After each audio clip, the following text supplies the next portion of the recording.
Selama 10 tahun terakhir, kita semua udah terbiasa sama satu kepastian.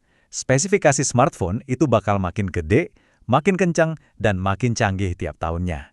Tapi, gimana kalau tren yang kayaknya nggak mungkin berhenti ini, tiba-tiba aja tamat? Kalian pernah mikir nggak sih kenapa ya HP kelas menengah sekarang itu RAM sama storage-nya bisa lebih gede dari laptop beberapa tahun lalu? Rasanya kayak balapan yang nggak ada garis finishnya kan?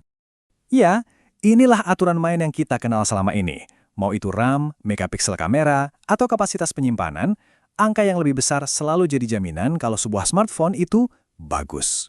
8 GB RAM. Dulu, angka segini cuma ada di HP-HP flagship yang harganya selangit. Sekarang, ini udah jadi standar baru bahkan buat smartphone terjangkau di tahun 2025. Kelihatannya nggak ada yang bisa ngerem laju tren ini. Nah, ini dia pertanyaan utamanya. Gimana kalau perlombaan spesifikasi ini bukan cuma melambat, tapi malah putar balik? Yuk kita bongkar bareng-bareng akhir dari sebuah era di dunia smartphone. Oke, jadi ada dua kekuatan besar nih yang jadi bensin buat balapan spesifikasi gila-gilaan ini. Kita bedah satu per satu ya. Yang pertama namanya ekspektasi pasar. Gampangnya ini tuh kayak standar kelulusan minimum yang harus dipenuhi sama produsen HP. Standar ini naik terus tiap tahun, dan kalau ada merek yang gagal ngikutin, HP-nya bakal langsung dicap jadul. Terus yang kedua ada paritas kompetitif. Nah, ini kerjanya kayak efek domino. Misalnya, ada satu merek, sebut aja Xiaomi, ngeluarin HP murah tapi RAM-nya gede. Otomatis, merek lain kayak Samsung atau Realme jadi kepaksa buat ngikutin. Mereka harus kasih spek yang sama biar nggak ditinggalin pembeli. Nah, gimana dua kekuatan tadi bisa bikin akselerasi teknologi yang luar biasa ngebut selama 10 tahun terakhir? Mari kita lihat datanya. Coba deh perhatiin gimana spek RAM yang dulunya premium, kayak 4 GB di tahun 2015, dalam sekejap jadi standar minimum beberapa tahun kemudian. Ini nunjukin betapa cepatnya teknologi yang tadinya mewah, jadi bisa diakses semua orang. Peningkatan gila-gilaan ini bukan cuma buat gaya-gayaan ya, sistem operasi Android makin hari makin kompleks. Aplikasi sosmed kayak TikTok dan Instagram juga makin rakus memori. Belum lagi game-game berat kayak Genshin Impact.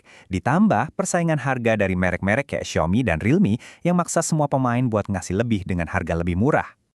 Tapi jujur aja deh, perang ini bukan cuma soal kebutuhan teknis, ini juga soal marketing cerdas yang mainin psikologi kita sebagai konsumen.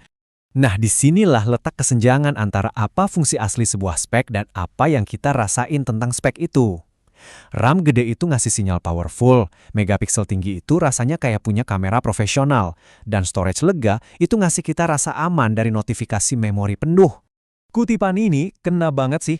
Intinya, angka-angka fantastis yang kita lihat di iklan itu seringkali nggak ada hubungannya sama pengalaman kita pakai HP sehari-hari. Kinerja di atas kertas itu beda banget sama kinerja di dunia nyata.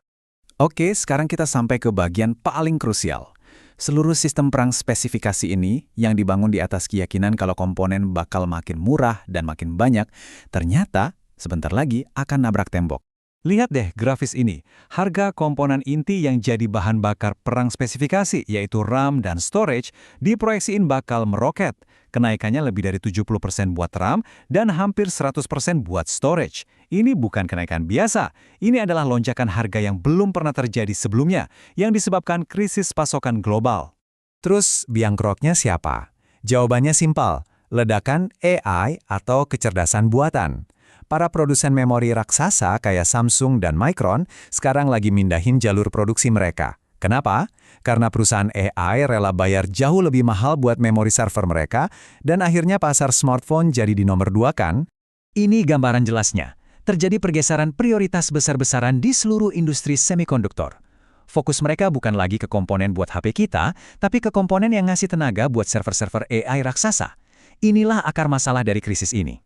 Lantas, apa akibat dari semua ini buat kita, para konsumen, dan buat pasar smartphone secara keseluruhan? Nah, pertanyaan ini buat kalian semua.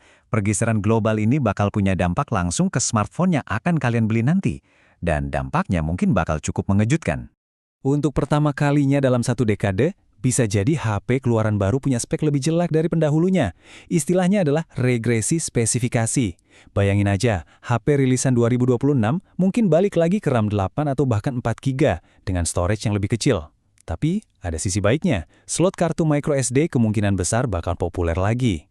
Tentu aja, industri nggak akan tinggal diam. Mereka bakal ngakalin ini pakai 2 trik utama dari sisi software.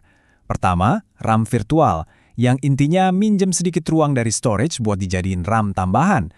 Kedua, optimisasi software yang lebih canggih, bikin sistem operasi Android jadi lebih enteng dan efisien. Perilaku kita sebagai konsumen juga bakal ikut berubah. Kita mungkin bakal lebih lama pakai HP kita, bisa sampai 4 tahun lebih. Pasar HP bekas juga bakal meledak, karena HP flagship bekas tahun 2024 bisa jadi lebih kencang daripada HP kelas menengah baru tahun 2026. Fokus kita pun bakal geser, bukan lagi soal angka di atas kertas, tapi lebih ke kualitas software dan daya tahan HP. Jadi pertanyaannya adalah, apakah ini sebuah krisis? Atau jangan-jangan ini adalah sebuah kesempatan yang justru maksa industri buat berhenti ngejar angka-angka mentah dan mulai berinovasi dengan cara yang lebih cerdas? Mungkin saja masa depan teknologi